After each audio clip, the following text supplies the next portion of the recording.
এই চ্যানেলে সম্প্রচারিত সকল খবরই সচেতনতামূলক এবং শিক্ষণীয়, কোনো কিছুই প্রভাবিত নয়। আরজি করের ঘটনা নিয়ে গোটা দেশ এই মুহূর্তে প্রতিবাদী আন্দোলন কিন্তু শুরু করেছে। রাস্তা থেকে ঘরের ভিতর যে যেমন ভাবে পারছে আরজি করের ঘটনাকে তীব্রভাবে প্রতিবাদ জানাচ্ছে, ঝড় তুলছে। ঠিক সেরকমই এই আরজি করের ঘটনাকে কেন্দ্র করে এক তরুণী কিন্তু নিজের নাচের মাধ্যমে প্রতিবাদ জানিয়েছিলেন এবং তা সোশ্যাল মিডিয়ায় ব্যাপক ভাইরাল হয়। জানা গেছে তার বাড়ি হাওড়ায়। হাওড়ার উদয় নারায়ণপুরের বাসিন্দা তিনি। সাধারণভাবে তিনি অ্যাডামাস ইউনিভার্সিটির এক পাঠরত ছাত্রী, সাথে সাথে তিনি পেশা হিসেবে নাচও করেন। আমরা দেখেছি একাধিক জায়গায় একাধিক মানুষ এক এক রকম ভাবে আরজি করের ঘটনাকে প্রতিবাদ করেছে। বিভিন্ন রকম ভাবে, যে ঘর থেকে বেরোতে পারছে না সে বাড়ি বসে প্রতিবাদ করছে, কিন্তু প্রতিবাদ কিন্তু থেমে নেই। এবং আরজি করের ঘটনায় যা যা এতদিন কর্মসূচি হয়েছে, সেটা নবান্ন অভিযান হোক বা রাত দখল, সবই কিন্তু আমরা আপনাদের সামনে তুলে ধরেছি।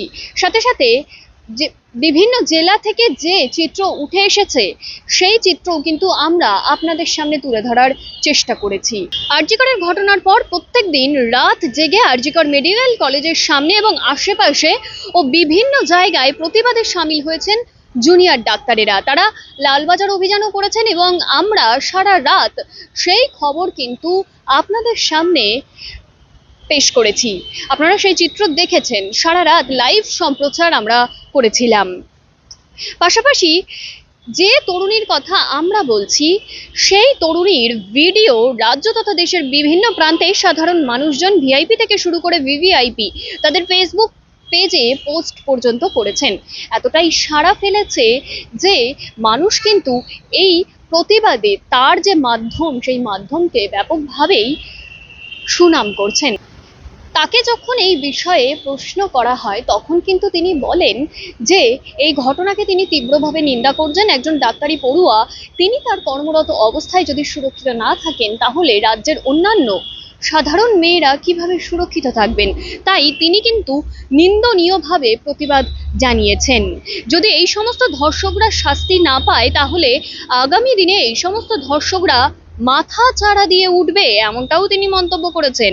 আসলে ব্যাপার হলো, যেটা আমরা প্রথমে ভেবেছিলাম যে মানুষজন রাস্তায় নামছে এরকম একটা নিন্দনীয় ঘটনার জন্য, তারা মোমবাতি মিছিলে নামছে, তারা এমন অনেক জুনিয়র ডক্টররা আছেন আরজি করের, যারা রাতের পর রাত জেগে তারা আরজি করের সামনে হোক বা বিভিন্ন জায়গায় হোক তারা প্রতিবাদ করছে। সেখানে আমি একজন নৃত্যশিল্পী এবং আমার পড়াশোনা হচ্ছে ক্লিনিক্যাল সাইকোলজি নিয়ে আমি পড়াশোনা করি।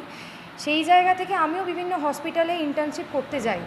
সেখানে আমাদের অভয়াদির সাথে যে নিন্দনীয় ঘটনাটা ঘটেছে, তাকে ওয়ার্ক প্লেসে যেভাবে মৃত্যুবরণ করতে হয়েছে, সেই জায়গা থেকে আমার দাঁড়িয়ে মনে হয়েছে যে আজকে 25 দিন ধরে যে ডক্টররা রাস্তায় দাঁড়িয়ে প্রতিবাদ করছে এবং রাত জেগে প্রতিবাদ করছে, তো তাদের পাশে দাঁড়াতে আমি আমার নৃত্য দিয়েই একমাত্র পারি। কারণ আমার পক্ষে তো এত দূর থেকে রোজ রোজ ওই রকমভাবে রাস্তায় যাওয়া সম্ভব না। তাই সেই জায়গা থেকে আমার মনে হয়েছে যে যে যেটা ভালো পারে, মানে কেউ যদি গান পারে তার সঙ্গীত দিয়ে, কেউ যদি লেখা পারে তার লেখা দিয়ে, কেউ যদি সুবক্তা হয় তার বক্তব্য দিয়ে, এবং আমি একজন নৃত্যশিল্পী, তাই আমার মনে হয়েছে নাচটাই আমাদের একমাত্র প্রতিবাদের ভাষা হওয়া উচিত। যেখানে অনেক নারীরা বা এখনও অনেক জায়গায় অনেক মানুষ ভেবে চলেছেন যে আমাদের কি প্রতিবাদে সামিল হওয়া উচিত। তো আমি সোশ্যাল মিডিয়ার মাধ্যমে প্রত্যেকের ঘরে এই নৃত্যটা পৌঁছে দিতে চেয়েছিলাম, যেখানে তারাও প্রতিবাদী হয়ে ওঠে এবং এই প্রতিবাদটা যেন কোনোভাবেই বন্ধ না হয়। কারণ আজ যদি প্রতিবাদ বন্ধ হয়ে যায়, পরবর্তীকালে সেই সমস্ত ধর্ষকরা আবার মাথাচাড়া দিয়ে উঠবে। প্রতিবাদকে শিথিল করতে দেওয়া যাবে না, সেটা যে যেটা দিয়ে পারে, কেউ সঙ্গীত, কেউ নৃত্য, কেউ পড়াশোনা, যে যেটা দিয়ে, কেউ সুবক্তা, যে যেটা দিয়ে পারে সে সেটা দিয়েই করুক, কিন্তু প্রতিবাদটা বজায় থাকুক। সেই জায়গা থেকেই আমাদের সমবেত চিন্তাভাবনা যে আমরা নৃত্যের মাধ্যমে আমরা প্রতিবাদ জানাবো। তো সেই জন্যই আমার এরকম প্রতিবাদী নৃত্য। আমি প্রায় 16 বছর ধরে ডান্স করছি এবং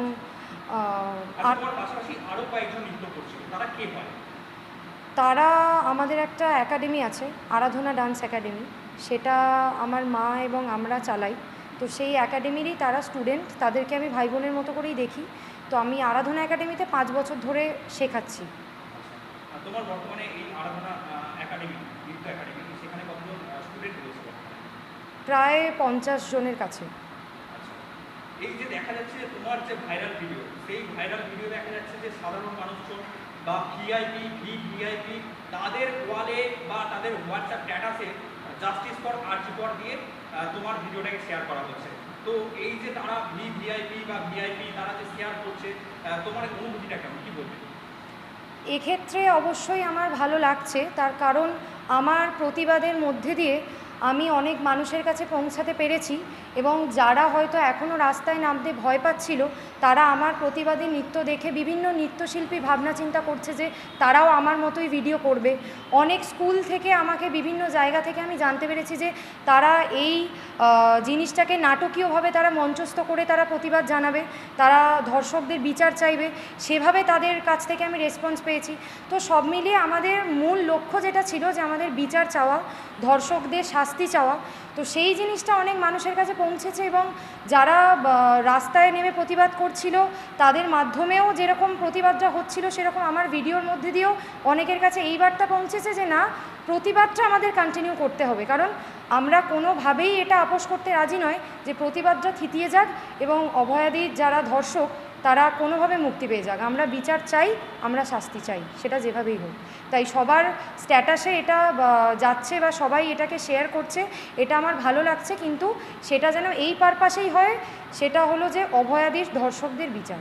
এটুকুই আমাদের মানে আমাদের সকলের এটাই উদ্দেশ্য ছিল। আচ্ছা, তুমি অ্যাকচুয়ালি মানে নতুন একটা পথ দেখাচ্ছ প্রতিবাদে, যেখানে নৃত্যের মাধ্যমে প্রতিবাদে ভবিষ্যতে দেখা যাবে যে তোমার এই পথ অবলম্বন অনেকেই করবে, তো তখন তোমার কেমন লাগবে, কি বলবে?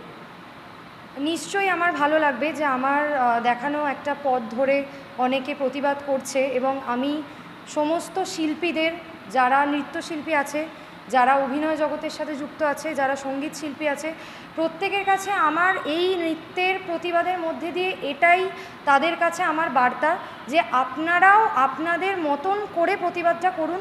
আমিও নৃত্যের মাধ্যমে করেছি, আপনারাও নৃত্যের মাধ্যমে প্রতিবাদটা বোঝান, কিন্তু প্রতিবাদটা আপনারা থামাবেন না এবং ভবিষ্যতে যদি আমার পথ ধরে এরকমভাবে আরও প্রতিবাদ হতে থাকে সেখানে আমি নিজেকে, আমার অনেকটাই ভালো লাগবে এবং আমরা যারা করেছি এটা সমবেতভাবে আমাদের সকলের ভালো লাগবে যে এইভাবে মানুষ বিচার চাইছে বা এইভাবে শাস্তির দাবি করছে বা এইভাবে প্রতিবাদ করছে। ছোটবেলায় কোন স্কুলে পড়াশোনা করেছো?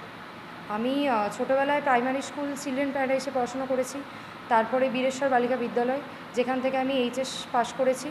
তারপরে বর্তমানে আমি অ্যাডামাস ইউনিভার্সিটিতে পড়াশোনা করছি, সেখানে ক্লিনিক্যাল সাইকোলজি স্পেশালাইজেশন করছি।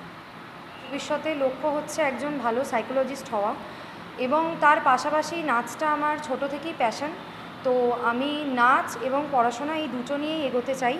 আমি নাচেও যেরকমভাবে আমি সময় ইনভেস্ট করি বা আমার প্র্যাকটিস করি বা আমার বিভিন্ন জায়গায় ইউটিউবে বা ফেসবুকে আমার বিভিন্ন রকম নাচ আমি দিই, সেখানে প্র্যাকটিসের মধ্যে থাকি, সেরকমই আমি আমার পড়াশোনাটা নিয়েও এগিয়ে যেতে চাই এবং ভবিষ্যতে আমি একজন ভালো ক্লিনিক্যাল সাইকোলজিস্ট হতে চাই। আচ্ছা, তুমি দীর্ঘদিন ধরে নাচ প্র্যাকটিস করেছিল, কখনো কি ভেবেছিলে এই যখন তোমার ভিডিও ভাইরাল হবে, জনপ্রিয়তা একটা অর্জন করবে, কখনো কি ভেবেছিলে? অবশ্যই আমি যেহেতু ভিডিও বানাচ্ছি যে সোশ্যাল মিডিয়াতে বা ইউটিউবে, সেখানে সবাই আশা তো করেই যে ভবিষ্যতে আমাকে অনেক মানুষ চিনবে, কিন্তু এই ভিডিওটার মাধ্যমে যে এতটা মানুষ আমাকে চিনবে বা প্রত্যেকটা মানুষের ঘরে ঘরে আমি পৌঁছে যাব বা আমার টিম পৌঁছে যাবে, এটা আমি কখনো ভাবিনি। তবে অবশ্যই হ্যাঁ, আমি হাল কখনোই ছাড়বো না বা ছাড়িনি এতদিন। আমি চেষ্টা করে গেছি যে আমার নৃত্যের মাধ্যমে অনেক কিছু সমাজের সামনে তুলে ধরার আর কি।